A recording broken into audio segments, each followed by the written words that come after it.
গত ভিডিওতে দেখিয়েছিলাম কিভাবে পারফেক্ট ওয়েতে কাপড় পেঁচালে স্মুথ ফিনিশিং পাওয়া যায়। আজকের ভিডিওতে দেখাবো কোন প্রক্রিয়ায় কড়ি লাগালে মজবুত এবং টেকসই হবে, সেই সাথে স্মুথ ফিনিশিং পাওয়া যাবে। গ্লু অথবা সুই সুতা দুই পদ্ধতিতে কড়ি লাগানো যায়। আমি তোমাদের বোঝার সুবিধার্থে প্রথমে গ্লু দিয়ে লাগাচ্ছি। ফেব্রিক গ্লু হোক বা B7000 গ্লু হোক, যেটাই তুমি ইউজ করো না কেন, সহজে কড়ি লাগতেই চায় না। সেই ক্ষেত্রে শুকনো অবধি দুই হাত দিয়ে চেপে ধরে রাখতে হয়, আর ছেড়ে দেওয়া মাত্রই সেটা অন্য কোথাও নড়ে যাচ্ছে। এক্ষেত্রে সময় এবং পরিশ্রম দুইটাই বেশি লাগে বলে আমি মনে করি। তাই আমি পরবর্তীতে সুই সুতার মাধ্যমে তোমাদের দেখাচ্ছি। এই ক্ষেত্রে পরিশ্রমটা একটু বেশি হবে, কিন্তু সেই ক্ষেত্রে তোমার সময়টা বেঁচে যাবে, আর ফিনিশিং মজবুত দুইটাই তুমি বেটার পাবে।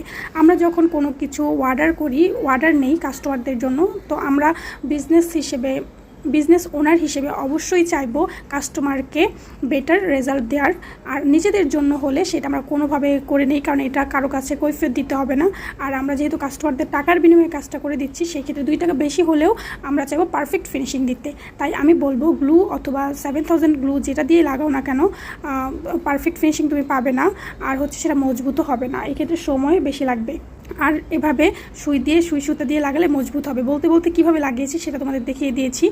আর প্রত্যেকটা সুই সুতার ক্ষেত্রে দেখো আমি একটু বেশি করে রেখেছি, কারণ যখন আমরা সুতাতে গিট দেই, গিটের গোড়া থেকে যখন সুতাটা কেটে ফেলি তখন সেটা মজবুত হবে না, এবং একটু টানা মাত্রই সেটা খুলে যাওয়ার সম্ভাবনা থাকে। তাই আমি একটু বেশি রেখে দিই, এবং B7000 গ্লু একটু করে লাগিয়ে সুতার অবশিষ্ট অংশটা করে নিচে ঠেলে ঠেলে ঢুকিয়ে দিব।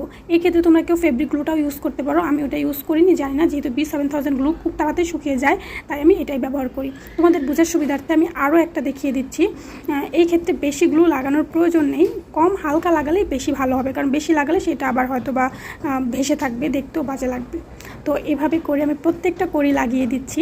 তোমাদের বোঝানোর জন্য ভিডিওটা একটু লং হয়ে যাচ্ছে। আমার ভিডিওতে যদি কোনো ভুলভ্রান্তি হয়ে থাকে সেগুলো প্লিজ প্লিজ প্লিজ ইগনোর করো, কারণ আমিও যে এই কাজে অনেক বেশি এক্সপার্ট তা না, আমিও ধরতে গেলে বিগিনার। কিন্তু আমি যেগুলো শিখেছি বা শিখছি সেগুলো তোমাদের সাথে শেয়ার করব ইনশাল্লাহ, কারণ যাতে একটু হলেও তোমাদের উপকারে আসতে পারি। সেই জন্য কথা বলতে বলতে আমি প্রায় অনেকগুলো চুড়ি বানিয়ে ফেলেছি, কিন্তু এটা কিন্তু এই চুড়ির ফাইনাল ফিনিশিং না। ফাইনাল ফিনিশিং দেখতে হলে অবশ্যই আমার পেজের সাথে যুক্ত থাকো, অথবা ইউটিউব চ্যানেলকে সাবস্ক্রাইব করে রাখো।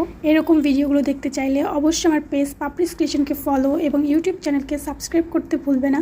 আজকের ভিডিওটি এই পর্যন্তই। Thanks for watching. টাটা।